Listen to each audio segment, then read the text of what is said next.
Hello, and we meet again. And today was a bit of a tough day. So, went into the gym and I did skills, mostly skill work, and then I ended up with, something to make me feel a bit better about myself because the skill work, like, really just, like, those days when you, like, can't do anything, you just feel like, okay, like, humbled as fuck that was today. So, whenever I post these videos where I'm like, yeah, epic videos, like I'm so happy with what I've done, that doesn't happen all the time. There are plenty of days where I just can't do it or I struggle to do it and I, feel out of rhythm. And today was one of those days where every single skill that I was trying to work on pretty much just said, fuck you. And that happens, and it's just one of those things you just gotta, I suppose, on the one hand, it gives you goals and it's just like, okay, yeah, like it's something to work towards. And it reminds you that everything is a process. No matter how advanced you are, no matter how many things you can do, there is always more. You can always better yourself, you can always improve, you can always, no matter where you are, there is something to work towards. Like you are never at the top of the hill. There's so much variety, so much diversity, and that's what excites me. Like the one person commented saying, like, I find bodybuilding a bit tedious and I feel like giving it like stopping it. And my opinion of that is like, okay, well then try something else. I've been training for 9 years, but I haven't been in one discipline for 9 years. I think that would drive me a bit bonkers. I've done bodybuilding, I've done powerlifting, I've done CrossFit, I'm doing calisthenics. There is so much variety within fitness that you could hone and you can work towards and you can make a goal, that there's no tedium, there's no boredom within the ability of the human body. And that's so exciting because that's what I love, is seeing how far you can push your body in so many different disciplines and so many different platitudes, like, or latitudes. There is no reason to just do bodybuilding or just do this, like, and anyone who thinks it's silly to delve into a different discipline, like, I think it's just madness, because exploring the human body and what it's capable of is in and of itself just so exciting.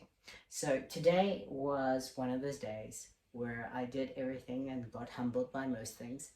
um and then people would say, oh, but you're still doing amazing and you can do more than most. But it's like, yeah, but what I want, where I'm at right now, like, those movements are so fucking hard. Like the idea of even doing them, I'm like, I don't know, maybe 2 years, maybe three. I don't know about that. So anyway, so I started off with a front lever combination. It was literally 3 reps of the movement. So I did 2 legs together, trying to lower as slowly as possible. Then one leg out, then the other leg out. And I did that 3 times over for 3 sets. Um, Everything I'm doing at the moment is 3 sets when it comes to the skill work. And man, these were fatiguing. Like my lats, the core, everything engaged is really hard. I did do them the other day and I repeated them today. And doing them, literally consecutively one day after another, I can definitely feel the fatigue starting to build up throughout the week.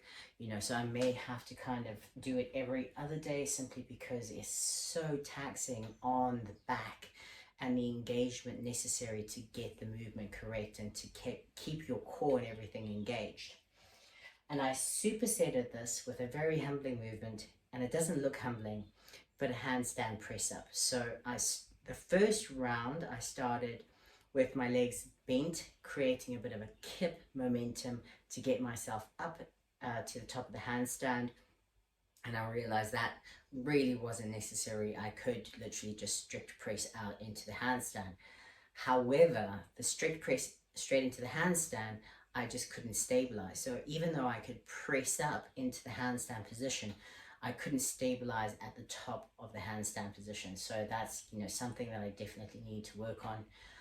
So any tips, anyone who has any advice, because we were kind of playing around with it, and in order to get my hands nice and flat and feel the movement to press up through my hands, I'm having to obviously bring my weight further back, and that of course means that when I press up, I'm pushing up that way instead of straight.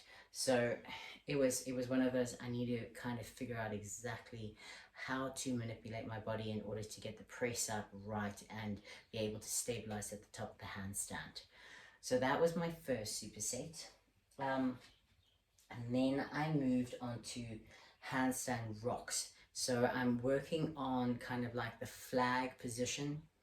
Well, not the flag position, but getting my legs open and up into the top of the handstand and then down again.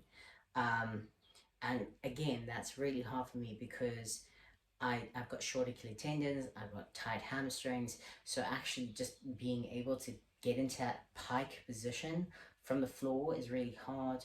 And then to obviously get the weight distribution more into my fingertips was really, really difficult. And a lot of people will look at this and kind of go like, okay, well, just doesn't make any sense to me. But I feel like explaining everything that I'm going through, and you know, if you're wanting to delve into something else, you can see that even for me, no matter what level I'm at, I mean, I feel like I'm very, very, very entry level calisthenics.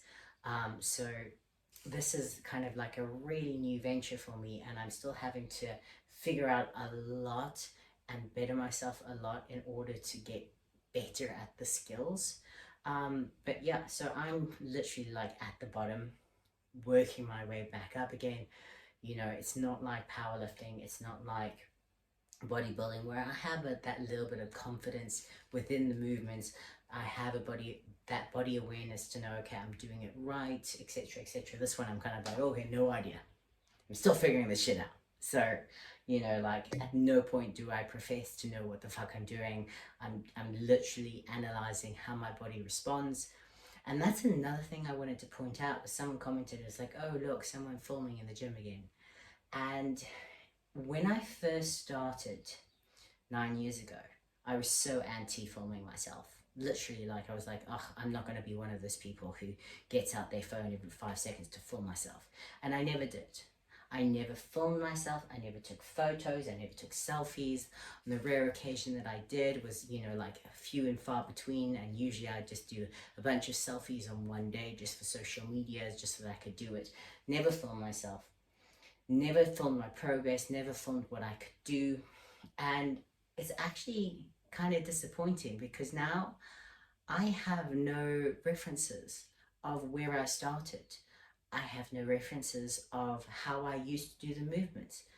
I have no references of how I've improved or what I've changed or if I've gotten better and how I used to look. I've got nothing.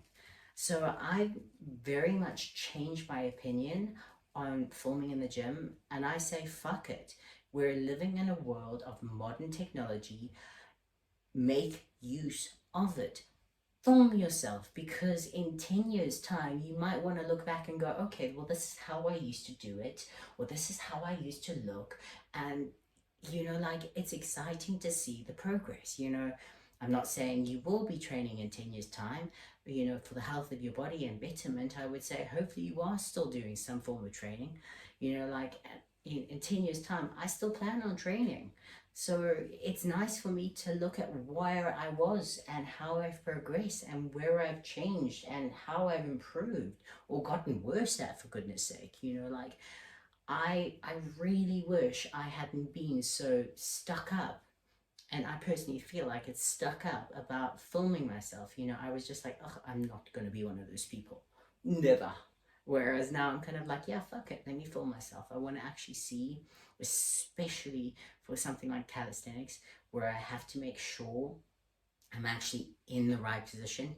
Because feeling if I'm in the right position, actually looking visually are two very different things. Because sometimes I think, oh yeah, no, like I was definitely like over my shoulders in that planche position, and then I look at myself and I'm like, dude, I was like an inch over my shoulders. I was barely anywhere, you know. So it is really good to make sure you're getting full range of motion. You know, like foam. Make sure that you're getting depth on your squats. You're fully extending on your pull-ups. You're getting all the range of motions correctly, whether it's something simple like a bicep curl or something more complicated like a calisthenics movement. Foam. Make sure you're doing it right. Anyway, back to my training. So the next exercises, superset that I did was one-arm pull-ups, and I'm still working on them.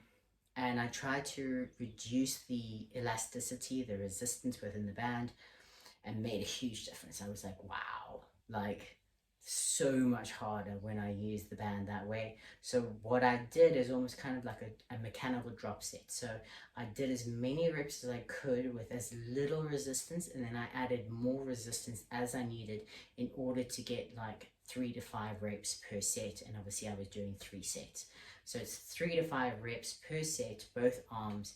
And I'm trying to really, my problem and my issue is literally the lockout point right at the bottom where I'm hanging completely straight, trying to engage my lats and my biceps enough to actually engage and pull myself.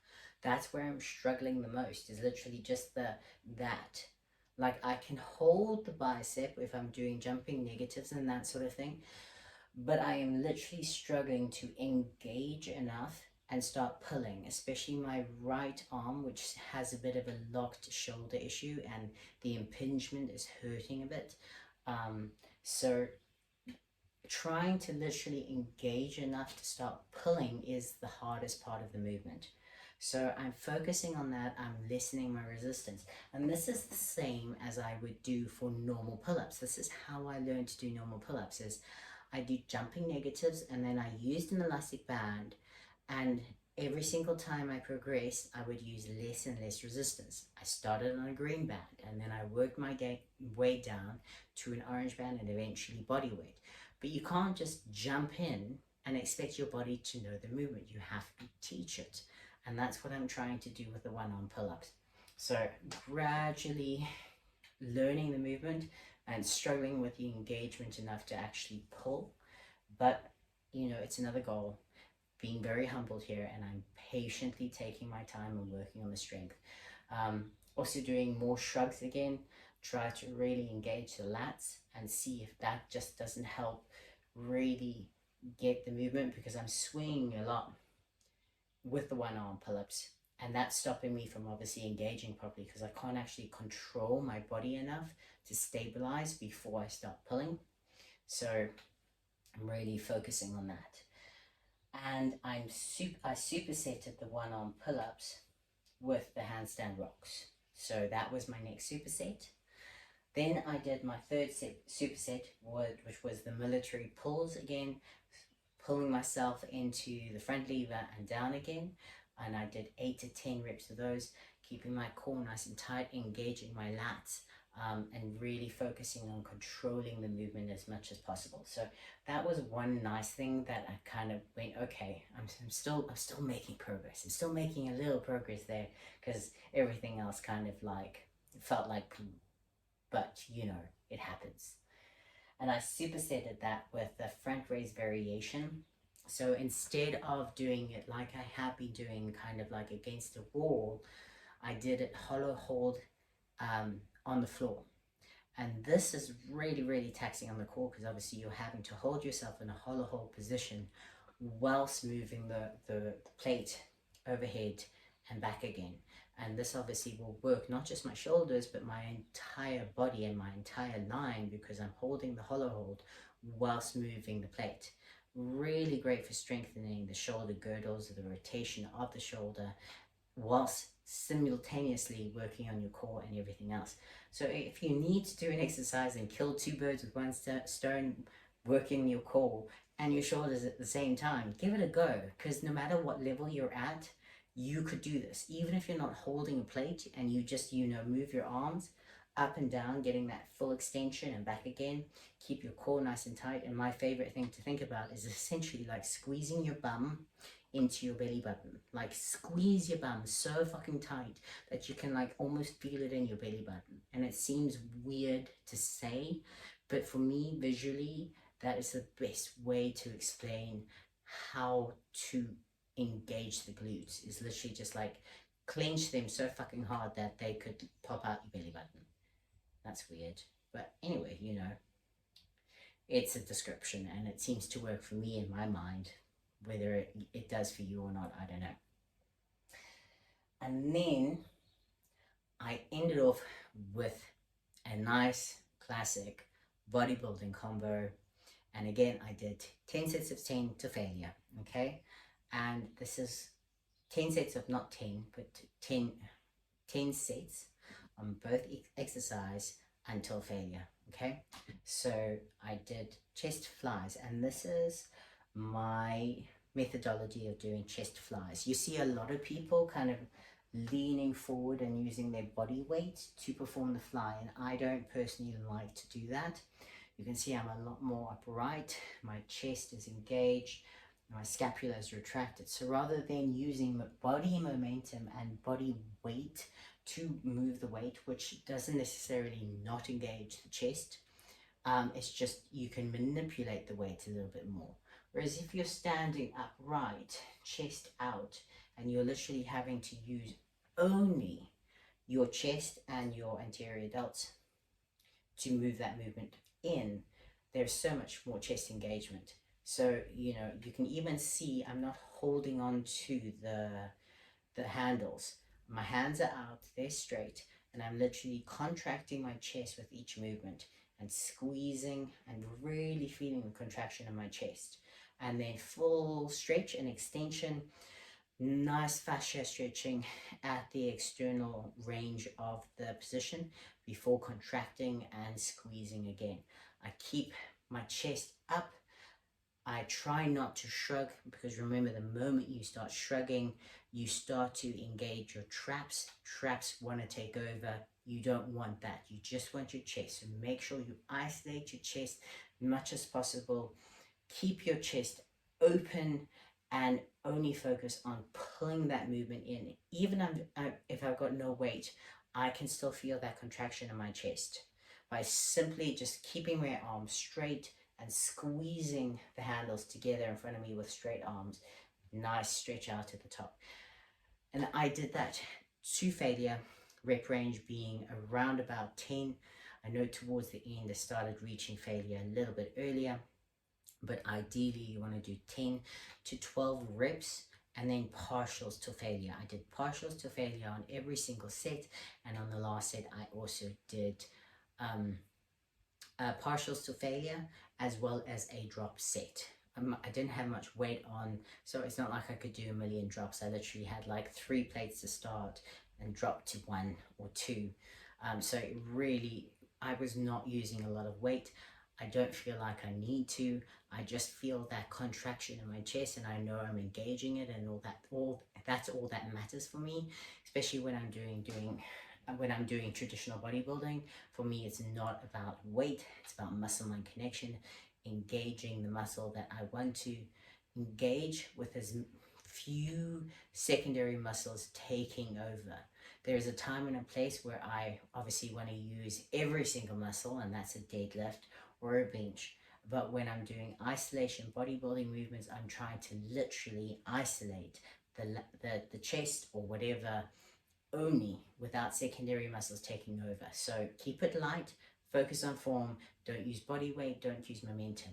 What you do see me doing is when I can't get the handles together, I use a little bit of a bounce of the body. A little bit of the bounce of the body helps me to get those handles together. And then I can control the negative, because obviously the positive will fail before the negative. So as long as I can get those handles together, and I'll cheat a little bit to get those handles together with my body weight, and then I'll control the negative until I literally can't even control the negative. And that's where you start to see me doing fewer and fewer reps, because I can't actually get the contraction in my chest enough to bring my hands together. And that's what you want. You want those partials to the point where you can't even bring the handles together. And that's what I consider kind of like failure. I supersetted that with seated rows. This one was really awesome. I've never used this machine at the gym before. Each handle was individual.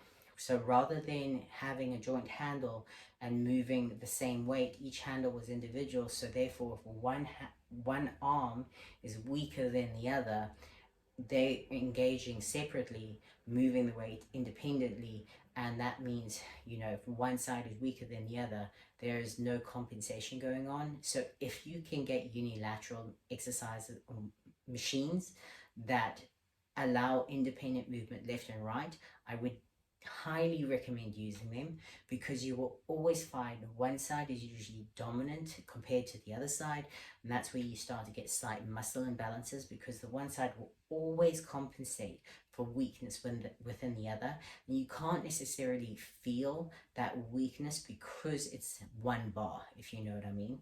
So having unilateral exercises, whether you're doing a free weight or a machine that allows for it, will definitely make you realize if there's a muscle imbalance, because one side will find the weight really, really easy and the other side may not necessarily. And I was finding my left side wasn't truly engaging lat-wise compared to my right side. I definitely felt there was a slight imbalance between left and right in the seated rows, and trying to engage this lat was a lot harder.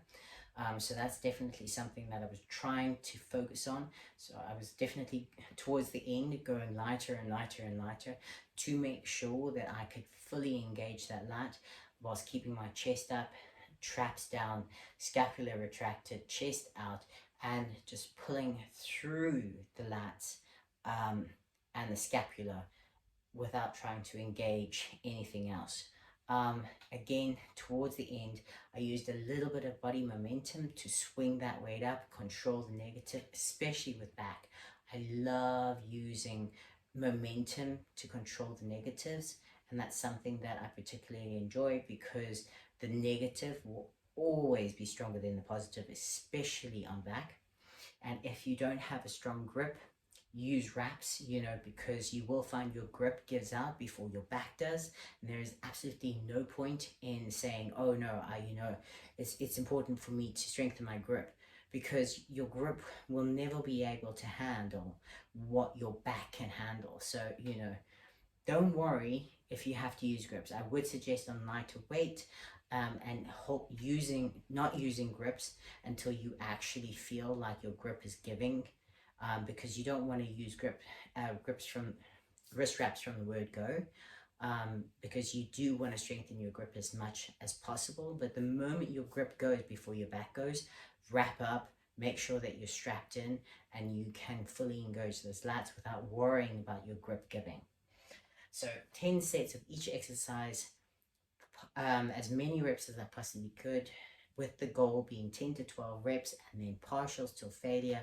And I didn't do a drop set on the back, but I did do a drop set on the chest, and that was me fucking done. 10 sets of each exercise. Like, make sure you're sipping water, make sure you get a full stretch with both exercises, both the chest, nice stretch out with the flies, and with the rows. Make sure that you fully stretch out.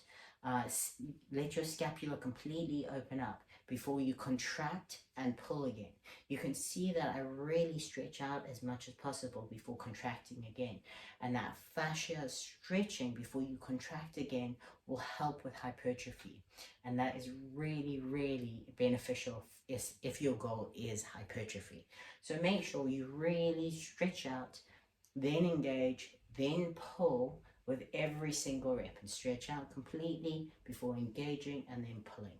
That is a great way to add fascia stretching into the exercise without necessarily having to do the exercise and then do fascia stretching and then doing it again. But I do a bunch of different things. FSD7, I spend a lot of time trying out different methodologies, learning about how everyone approaches different methodologies in bodybuilding and all the different exercises and fitness. And I feel like you need to kind of pick and choose which ones work for you and take that information and improve your physique accordingly. But yeah, I really love stretching as much as I possibly can with exercises, especially if I'm going nice and slow and controlled. I want that full contraction, which includes the stretching out of fascia before contracting and going. So with some exercises, I will definitely point it out. And once I've got a microphone so that I can actually talk to you in German, explain what I'm doing at that moment in time, I'll make a point of really explaining the contraction and the stretching of the fascia and how that may be beneficial for hypertrophy. Anyway, that's my training for the day. Let me know what you think. If you have any comments or questions, I'm trying to fix the sound coming in and out. Hopefully this one works. And I hope you have an amazing New Year's. I've got one training session to do tomorrow before New Year's Eve. No, I'm not doing anything for New Year's Eve. So if you are, have a drink on me because I don't drink. And I won't be doing anything, probably just an early night because I got training on Monday morning. So have a lovely weekend. Keep me posted. Please comment, please support, please subscribe and suggest me to other people. And if you have any questions, please comment below. Have an amazing weekend and catch you in the new year.